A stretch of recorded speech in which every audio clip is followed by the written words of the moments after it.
Alright, quick survey. Obviously, as we know, most weeks AEW tapes Rampage after Dynamite because it just makes more sense, although the latest episode of the show was live. Put your hands up if you can tell a difference. I'm going to keep my hand up, and I don't really know why. Kind of scared I'm making it up in my own bald head. Hello, my name is Simon for WhatCulture. Thank you for joining me as always, and it is time to take the temporary fist of power and give the good bits and up and the bad bits and down for the latest episode of AEW Rampage. It was gibberish. I tried to say it quick to be all cool, and I failed. It's like being in school again. Let's up those downs.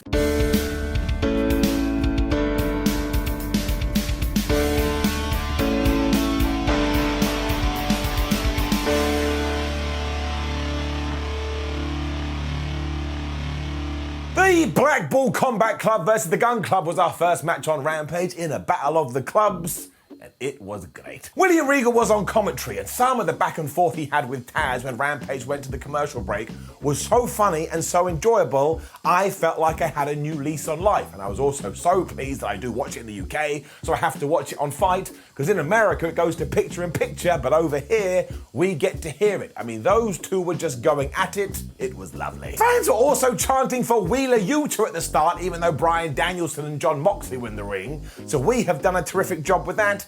And I also want to say that Austin and Colton Gunn, they completely get their roles. They know they're a couple of assholes. They know they're a couple of dicks. They play up to it. So I'm going to give them a very slow round of applause. We also need to shout out Billy Gunn, who I believe is 58 years old and has the greatest physique you've ever seen in your life. I mean, it doesn't make any sense. I stared at it the whole time trying to figure out, but it was like 2 + 2 = potato. It doesn't make any sense. All this really was too was William Regal's boys just twisting people up like pretzels. And the whole time I kept saying to myself, even though there was nobody else around, we need AEW to introduce some trios titles yesterday, and we probably need to give them to the BCC. The major build to all of this though was to give Jon Moxley the hot tag so everybody could go crazy, which they did do. And once again, fair play to Billy Gunn, because Jon Moxley slammed him with a clothesline and he turned inside out even though he's almost 60. Because he's such a big boy, it did look quite impressive. The finish to this also saw Wheeler staring down Daddy Gunn, and the reason this worked so well is because Billy Gunn is secretly massive, whereas Wheeler Yuta isn't. So, when he pushed Bill into the ropes and then hit the most devastating move in all of sports entertainment, the backwards, and he got the pin, everybody went crazy because again, 1, the size difference is funny, but also 2, everybody is behind wheels. So this did feel like a big deal, but also it gives Austin and Colton an out because they haven't been defeated up to this point, but now they can point their finger at their father and go, it was his fault, he's an old man, so we ain't gonna take it.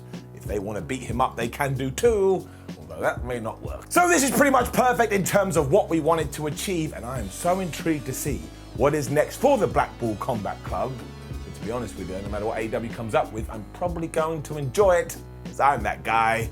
Up. I then think the Butcher closed up his shot early to take on Baron Brown, and the reason I say think is because there were some audio issues here, and I couldn't hear what Justin Roberts said, so I'm just calling him Baron Brown. Either way, this was quite simple because that guy just got wrecked. Now, he did have a plan because he climbed to the top rope and he tried to hit Butcher with a drop kick to begin with. And then he even ran around the ring going, yes, yes, I've done it. But he may as well hugged and kissed him. This did nothing to the Butcher, who proceeded to try and murder him.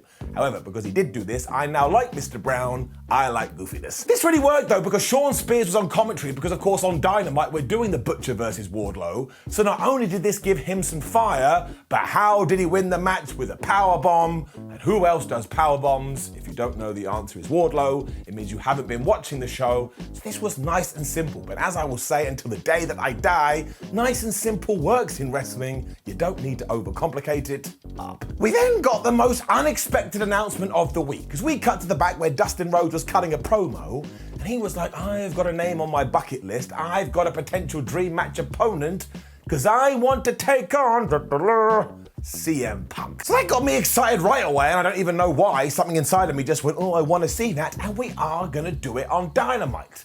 And I have a feeling something is going to happen here. So I am excited. We then had a qualifier for the Women's Bret Hart tournament as Ruby Soho was take on Renegade. And I thought all of this was really fun. up. It was nice to see Ruby back on TV too, because it has been so long, and AEW even thought outside the box here, because they were well aware, well, nobody's actually going to think Ruby Soho is going to lose, so what can we do to trick them, even if but for a few minutes? And they came up with a doozy. For you see, after Robin had thumbed Soho right in the eye to the point the referee had to go to check on her to make sure she could see, she went out of the ring, she rolled under it, and who then popped out of it? It was none other than Charlotte Renegade, her twin sister, so they'd done the whole twin magic thing. I like the twin magic thing. Ruby was still able to hit the no future, but this is when Charlotte left the ring and Robin got back in there, and I was all like, oh my gosh, Mr. Burns has done it, the power plant has won it, the Renegades are actually going to get the victory, so I got taken in hook, line and sinker. Now I was completely wrong, which is also perfectly fine, because Ruby Soho hit this net breaker thing, which I think we're calling Destination Nowhere, and she is now in the Bret Hart tournament. But I tell you, if we had done the switcheroo, I would have bought it because we put time into it and it all made sense. And also, seriously, we need to sign the Renegades like yesterday and ensure we do this all the time. I know it's a wrestling trope, but it's a wrestling trope we don't do enough. And also, I like it. So that's that. Which then brought us to our main event, which was Hangman Adam Page versus Adam Cole in a Texas death match for the AEW World Title. And just flub me sideways, Mother Hubbard, flubble sticks, and whatever stupid stuff that I always say, this was totally wild. I mean, it started with both guys trying to kill each other with chairs, and even though at one point it looked like Adam Cole had the upper hand, Hangman Adam Page just booted one right into his head. They then brawled around the place, including at one point the cowboy grabbing a beer from a fan and smashing this into Adam Cole's skull, but he also took a drink. Now look, I may be completely wrong here, but I swear a few months ago he gave up alcohol, but maybe now he's brought it back so it can tie into the CM Punk feud. And I'm sure I'm just pulling at straws here because I'm a massive nerd, but the clue is in what I just said. I am a nerd. Cole then got murdered as he took this horrific bump onto this chair that was not laying flat by any stretch of the imagination. And then, surprise, surprise, he got busted open when the cowboy grabbed him, took his head, and threw it into more steel. I mean, I cannot begin to explain how many horrific bumps there were in this match, to the point you just know both guys woke up this morning and they didn't have a back. And I did my research, I looked into it, you definitely need a back. Cole was able to make it to his feet before the 10 count though, and this is when he started getting back into it, because not only did he find a chain in order to clothesline Hangman Adam Page, but he also took his head and he smashed it into Simba the Steel Step. There was also this absolutely great counter when Cole was going for the Panama Sunrise, but somehow Hangman was able to hit the Deadeye instead. But then we did this the other way around, because the cowboy went for a moonsault and Adam Cole super kicked him in midair. And honestly, he connected with this so well, I just shouted out, ooh, delally. Cole then eventually did do his flipping pile driver into every single chair you've ever seen imaginable. And everything from this point on was just escalation, escalation, escalation, escalation, to the point you just know somewhere Christopher Nolan was sitting in his Hollywood mansion having a drink, smiling away. Cole then thought it would be a great idea to start yelling into Adam Page's face, you're nothing, Kenny Omega is better than you, I'm better than you, everybody is better than you. And while he thought he was going to finish the match, all he had done was wound up the Hangman, who from nowhere smashed him with the buckshot lariat. He then decided it was revenge time, so not only did he tie Adam Cole's arm to the top rope, but he then got a barbed wire chair. And I actually thought, please do not do this. What about the kids? This actually led to an awesome moment though, because I think Paige had a similar thought process, because he decided, no, I am not going to lower myself to this level, so he decided against it. I mean, it did look really stupid seconds later, because Adam Cole was like, well, I don't have any morals, and he took his hand, and he smashed the Hangman right in the balls. This still went back and forth with Hangman wrapping barbed wire around his arm, like that's a perfectly normal thing to do, and you ain't gonna believe the ending. Because the Hangman found more barbed wire, he put it on Adam's cold head, he then took him to the ring apron, he put him in the Deadeye position, and he dropped him through a table head first.